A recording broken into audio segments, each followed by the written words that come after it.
Quando se recebe uma ofensa, a reação natural é devolvê-la com outra.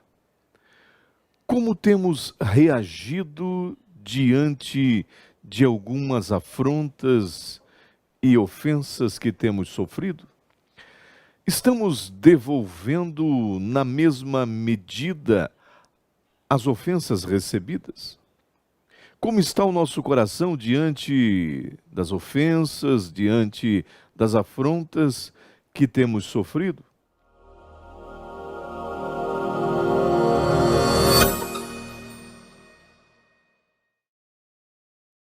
A paz do Senhor, eu sou o pastor Emílio Enclein e estamos aqui para mais uma pré-aula da nossa escola bíblica dominical. A nossa lição deste próximo domingo, a lição de número 7, tem o seguinte título: Não retribua pelos padrões humanos.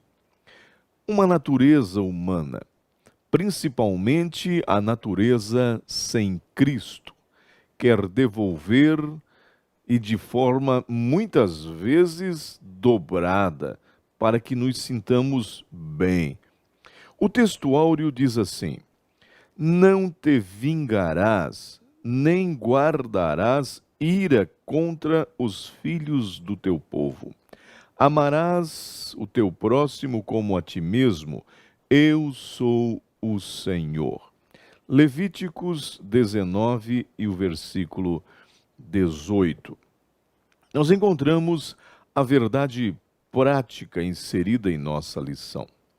O cristão não deve guardar rancor e nem buscar a vingança. Antes, deve vencer o mal com o bem. Desta forma, ele demonstra que verdadeiramente teve o seu caráter transformado por Cristo. Um grande conselho, um ótimo conselho para nós. Nós encontraremos aqui outros conselhos importantes.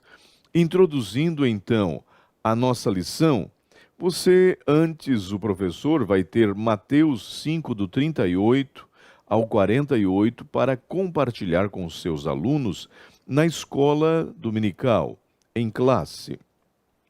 E eles podem participar então. Há um plano de aula que vai ajudar nossos alunos e também os professores. Vamos então à introdução de nossa lição. A primeira frase que diz aqui é assim, quando as pessoas nos ofendem, muitas vezes a nossa primeira reação é desejar a vingança. Estaremos neste momento adentrando a quinta ilustração dita por Cristo Jesus, conforme a leitura de Mateus capítulo 5, versículo 38 ao 42. Vamos analisar esta seção de Mateus, primeiramente para descobrir o porquê de constar na lei mosaica e de ser reforçada pelo nosso Senhor Jesus Cristo. Antes de prosseguirmos com a nossa análise textual, de imediato podemos dizer que cumprir o que Jesus nos ensina só é possível se tivermos uma nova natureza, a natureza implantada pelo Espírito de Deus na nossa vida, que vai levar-nos a depender totalmente dele, o tempo todo dele. Se assim não for, jamais conseguiremos evidenciar o amor para com as pessoas que são perversas e até nossos inimigos.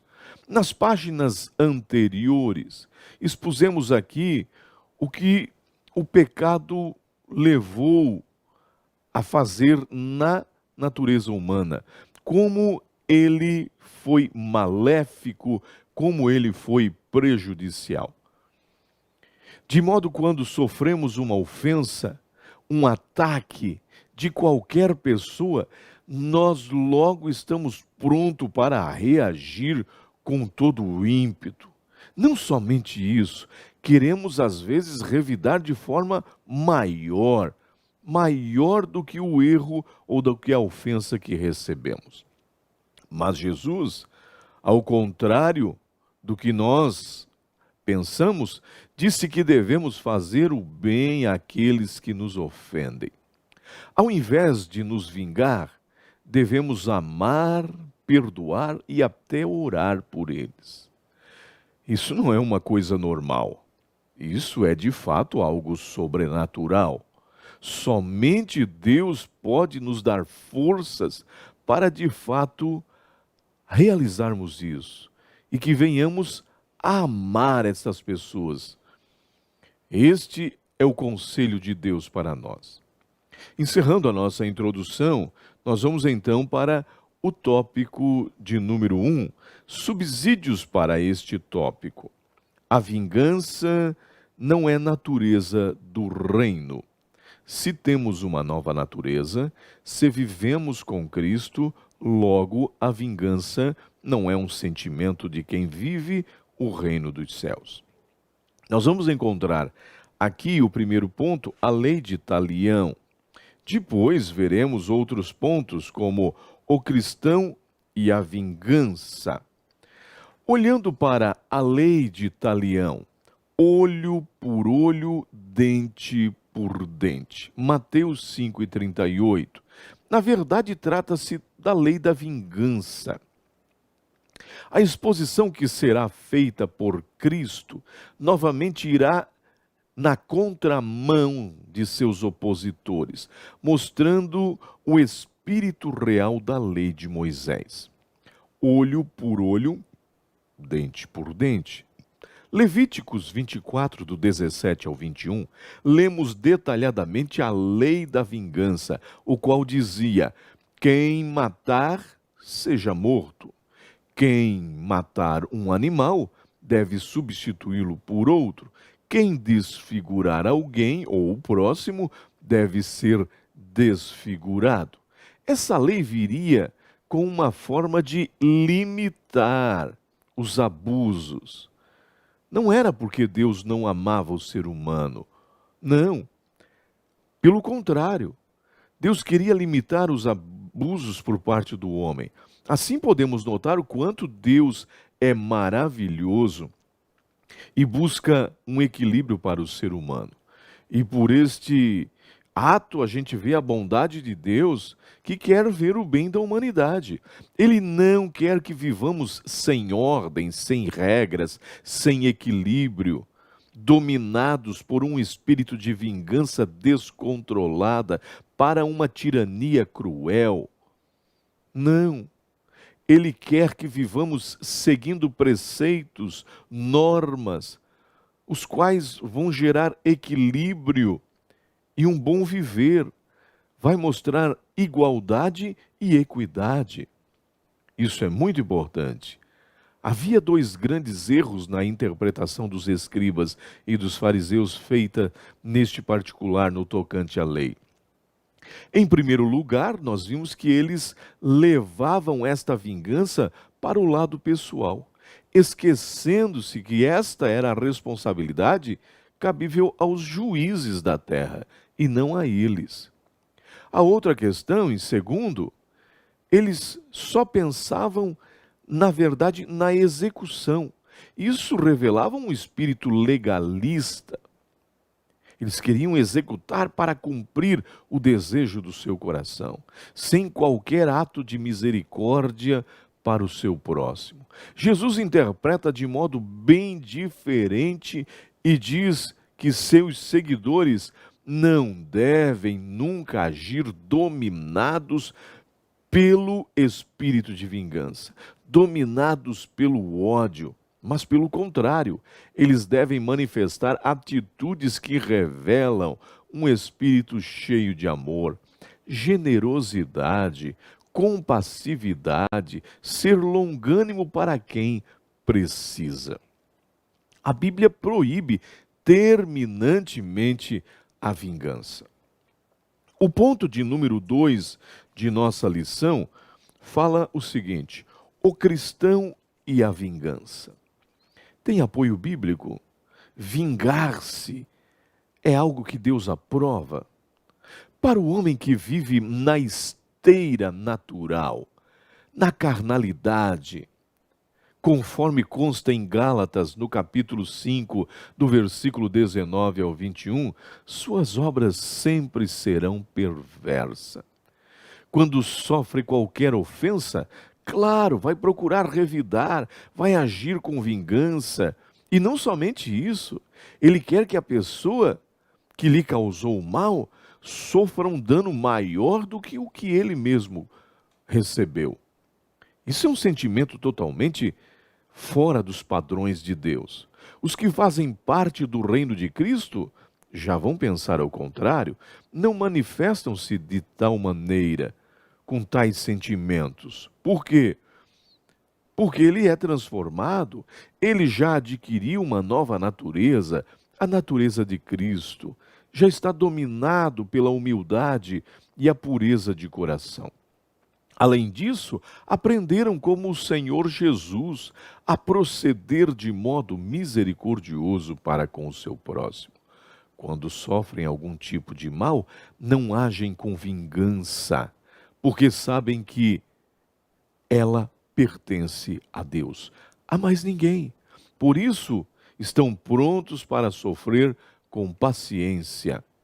Esse comportamento só é possível para quem vive a política do reino de Deus e tem em seu ser as beatitudes, as bem-aventuranças. Lembra disso no início do capítulo 5? Partindo dessa visão, tem a chave para entender melhor como deve cumprir as ordens de Cristo em relação a quem ofende. Observe bem, os bem-aventurados, eles são mansos, eles são pobres de espíritos, eles choram por seus pecados, eles querem justiça, são misericordiosos, limpos de coração, pacificadores e outras virtudes. Os que vivem essa verdade são verdades espirituais. Eles não adulteram, eles não mentem, eles não ofendem, eles não se vingam. Em razão disso, vive um verdadeiro nível de espiritualidade. Terminando aqui o tópico de número 1, nós vamos para o tópico de número 2. Alguns subsídios para o tópico de número 2. O amor é a expressão natural do reino. Não é nenhuma obrigação, é uma expressão natural. Quem pertence ao reino já vai ser gerado nele esta naturalidade, essa expressão voluntária do amor. O primeiro tópico vai falar, o ponto vai dizer, virar a outra face, arrastar para o tribunal, obrigar a fazer algo e fazer alguma coisa por alguém. São lições e ilustrações que Jesus vai usar e nós vamos dissertar agora neste tópico e aprender algumas coisas. Observe bem, o amor é a expressão natural do reino. Para falar da lei do amor desenvolvida por aqueles que fazem parte do seu reino, Jesus faz uso de 4 ilustrações muito interessantes. Ilustrações que estão presentes na vida cotidiana para mostrar como deve se resistir ao mal. Jesus faz uso de alguns costumes da época e ali nós vamos aprender algo muito interessante. Observe bem, o ponto 1 diz assim, virar a outra face. Vamos começar com o versículo de número 39 que diz, a qualquer que te ferir na face, volta ou vira-se a outra também. Observe, não é nada fácil receber uma bofetada e virar a outra face. Mas é preciso que entendamos o que Jesus quer dizer, o que ele realmente quer falar a respeito deste ensino. Literalmente, uma bofetada na face queria dizer sofrer um golpe dado por outra pessoa. Esse fato era visto como grande ofensa. A lei judaica vai falar disso e diz que o ato de ferir ou bater no rosto de alguém logo seria punido, e ele seria punido com um castigo, uma multa. E aí Jesus vem dizendo algo diferente a respeito disso. No texto em questão, ele diz que era preciso oferecer a outra face e não procurar meios legais, judiciais disponíveis naquele tempo para buscar justiça. Ficou um pouco confuso para as pessoas daquela época, mas eles estavam aprendendo o verdadeiro sentido do reino. O que Jesus veio trazer? Jesus não era um mestre teórico. O que ele ensinava e pregava era de fato o que ele praticava. Quando atingiram sua face, ele não revidou, ele sofreu calado. Para agir de forma como Jesus ensinou, somente mesmo dominado pelo novo nascimento concretizado em sua vida. Assim, o eu, o velho homem, já estará dominado e o coração está cheio de Deus e do amor de Deus. Aí nós vimos a segunda ilustração: arrastar para o tribunal. E ao que, olha só o que Jesus diz: e ao que quer demandar contigo e tirar-te a túnica, deixa-te também a capa. Por vezes, uma pessoa tem muita compreensão das Escrituras Sagradas, mas não consegue, às vezes, colocar em prática o ensino. Quantos sabem tudo de Bíblia, mas não conseguem praticar? Isso ocorre porque é preciso ter uma mente transformada. Não basta eu ler a Bíblia, eu preciso estar transformado por ela. E aí eu vejo que somente quem recebe a mente de Cristo vai conseguir colocar em prática este amor ensinado por ele. No versículo exposto acima, Jesus estava falando de um processo de lei que havia. Estudiosos sugerem que, ao fazer uso dessa expressão, o mestre estava se referindo a Êxodo 22:6.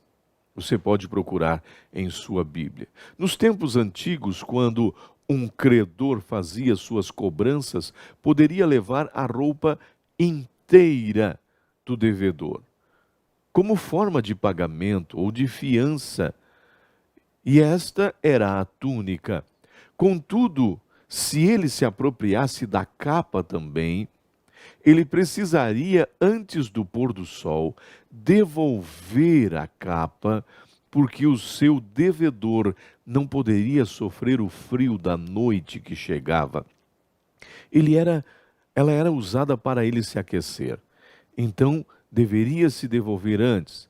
Mas nós vimos Jesus ensinando, neste primeiro versículo, que caso a pessoa levasse um processo contra outra, era melhor que aquele que sofresse tal processo desse o que a pessoa realmente demandou contra ela, desse o que ela estivesse realmente pedindo, e não somente isso, deveria dar alguma coisa mais valiosa que tivesse, mostrando sua bondade. Esta ação só faz quem tem o amor de Deus no coração, pois deseja logo que a situação seja resolvida. Ele não quer ficar empenhado, ele não quer ficar, vamos dizer, travado com aquele problema, não quer ficar com nenhum sentimento de egoísmo e nem de vingança. Então ele vai logo resolvendo, porque ele é uma nova criatura. A terceira ilustração: obrigar a fazer algo. O versículo de número 41 diz: se alguém te obrigar a andar 1 milha, vai com ele 2. Era costume no tempo de Jesus, ou seja, quando os romanos dominavam todo aquele reino, aquela região, que enviasse algum emissário a algum lugar para outro, e quando este alguém do local fosse ao seu encontro e carregassem as bagagens até chegar ao local determinado, conta-se que os habitantes daquele lugar teriam que se disponibilizar, que disponibilizar seus animais, suas forças, sua carruagem para o tal estranho. Para muitos naquela época, isso era dispendioso, era prejuízo. Eu não vou fazer isso, vou ter prejuízo, porque, afinal, essa missão envolve dinheiro, tempo, envolve muita coisa. Mas com esse ensino, Jesus está dizendo aos seus discípulos: eles deveriam estar prontos em toda e qualquer situação para servir os outros. Qualquer situação, mesmo que lhe custasse alguma coisa, mesmo que não tivesse lucro, eles deveriam agir e agir de coração. Para eles, tudo deveria ser feito com alegria, Jesus ensina. Faça com amor. E não somente isso, eles deveriam fazer até mais do que aquilo, mais do que as pessoas estivessem pedindo, mais do que aquilo que eles necessitavam.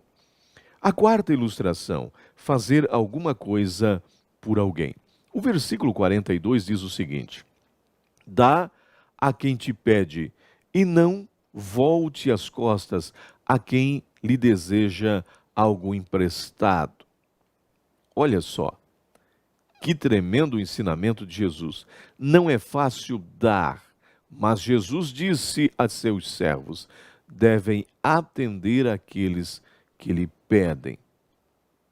E aí ele vai dizendo o seguinte: é bom levar em consideração que aqui o princípio exposto por Cristo, ele é geral, envolve muitas coisas. Devemos atender às necessidades dos outros, porque Deus nos concede coisas que às vezes nós nem merecemos. E se Deus nos dá coisa que não merecemos, por que nós não vamos servir aos nossos irmãos, às pessoas? Seu exemplo de bondade é singular. Olha só, pois mais adiante podemos ler que ele faz nascer o sol e concede a chuva a justos e injustos. Até para quem não merece, Deus manda chuva. Até para quem não crer em Deus, Deus manda chuva. A palavra patos, no grego, dá origem a apatia, que dá o sentido de afeto. De onde vêm palavras como antipatia, simpatia, apatia e empatia. Aí nós vimos que Jesus quer que sintamos pelas pessoas que estão à nossa volta um sentimento de empatia, sensibilidade, ser afetado pelas necessidades do próximo, necessidades alheias, como fez o bom samaritano. O bom samaritano passou no mesmo lugar que o religioso sacerdote passou e que o levita também. Os dois que passaram antes fizeram o seguinte: ignoraram as necessidades daquele que estava caído. Mas o bom samaritano não ignorou, viu e sentiu. E ao ver, sentiu compaixão, foi afetado e lhe socorreu. Queridos, nós vamos então para os subsídios do tópico de número 3. Estamos chegando no último tópico de nossa lição. Uma lição muito importante que vai mexer com os nossos sentimentos. E ele traz consigo 3 pontos importantes: uma justiça mais elevada, o amor mais perfeito e perfeitos como o Pai. Buscando a perfeição de Cristo é o tópico de número 3. Uma justiça mais elevada. Para entendermos o que é uma justiça mais elevada, conforme enviou Jesus, ele vai ensinando isso para nós, remeteu ao nosso coração. Simplesmente devemos atentar para Mateus 5:44, que diz: eu, porém, vos digo, amai os vossos inimigos e orai pelos que vos perseguem. É interessante Eu, porém, vos digo. É o porém de Jesus. É Jesus vindo na contramão daquilo que eles pensavam. Os que vivem a justiça de Cristo passam a ter um padrão de vida mais elevado, especialmente no relacionamento para com os outros. Neste caso, o amor será a base de tudo. Ele será o teste de caráter do cristão. O bem que se deseja para si mesmo também deve se desejar para o próximo. Quando estamos no eu carnal, quando nós estamos sem a presença do Espírito, tudo o que fazemos e pensamos em nós mesmos, em nossos familiares, em nossos amigos mais próximos, em nossa saúde, em nosso dinheiro, nosso futuro, nada além disso. Porém, deste momento em que nós agimos assim, o amor de Cristo vem constranger em nosso coração, vem contra nós dizendo: você precisa mudar.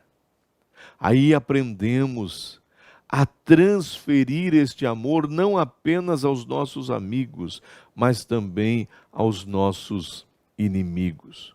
O ponto 2 diz: o amor mais perfeito. No grego, a língua em que foi escrito o Antigo ou o Novo Testamento, melhor dizendo, nós encontramos pelo menos 4 palavras para expressar tipos de amor, a saber, o amor eros, o amor sexual, o amor erótico, o amor atraente, isso que existe também no casamento. O amor fíleo é um amor fraterno entre irmãos e amigos. O amor storge ou storge, o amor familiar, mãe e filho, tia, parentes. E aí vem o amor ágape, o amor sacrificial, o amor divino, o amor abnegado. É este último que aparece no versículo 43 e também no 44. Ouviste que foi dito: amarás o teu próximo e odiarás o teu inimigo. Eu, porém, olha só quantas vezes aparece o eu, porém, de Cristo.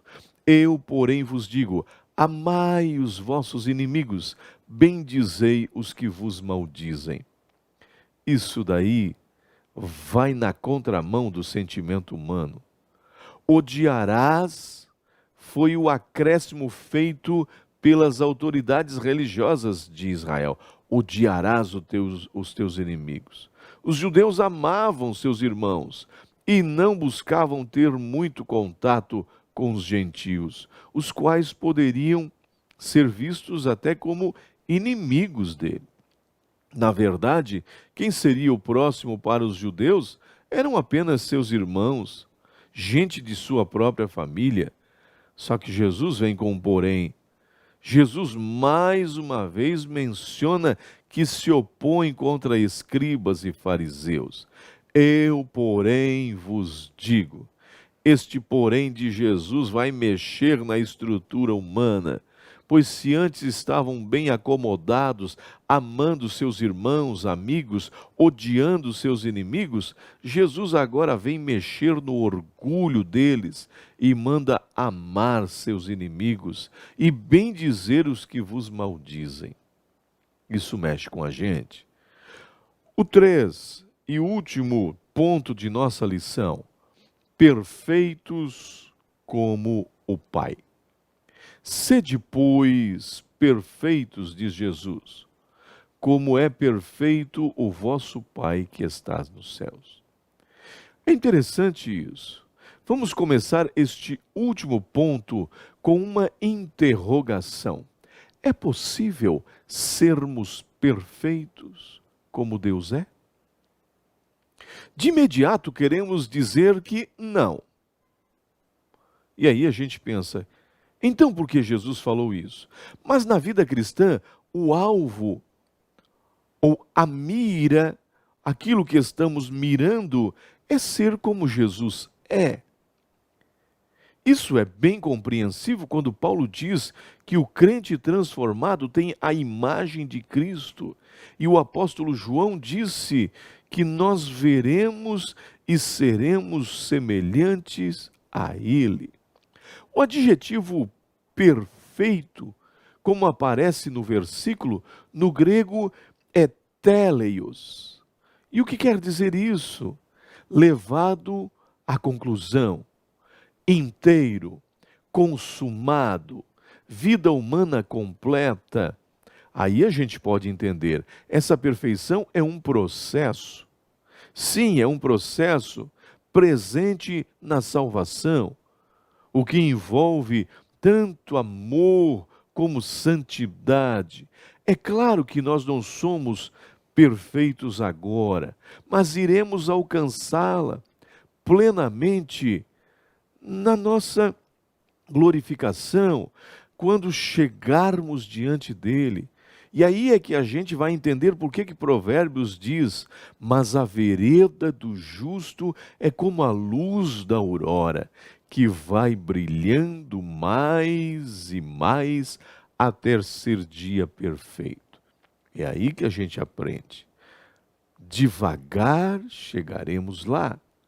Vamos concluir então a nossa lição, depois de falarmos tantas coisas importantes e como o Senhor espera de nós, nossas ações, nossa forma de agir. Concluindo então a nossa lição. Assim, meus irmãos, se quisermos de fato chegarmos a agradar a Deus, a desfrutar, a trilhar na perfeição de Cristo, e para futuramente desfrutarmos da perfeição absoluta, precisamos viver e caminhar no amor de Cristo Jesus, imitando-o tudo e tudo que ele fez e nos ensinou diariamente. É mandamento dele. E quem vive esse amor nunca vai expressar atitudes odiosas, palavras grosseiras, desprezo para com alguém, jamais vai praticar o mal e nem mesmo para o seu pior inimigo. A perfeição absoluta é unicamente de Deus. De Deus, como bem disse Jesus. Inclusive, para muitos gregos, era uma característica dos seus deuses. Sim, mas pelas Escrituras Sagradas, o cristão poderá participar da perfeição de Deus quando viver neste mundo segundo o querer de Deus, segundo a vontade de Deus, seguindo a imagem de Cristo. Este é o conselho de Jesus para nós. O que é ter a imagem de Cristo? É agir como Cristo agiu. É amar como Cristo amou. Deus abençoe. Pastor Emílio se despede e até a próxima lição.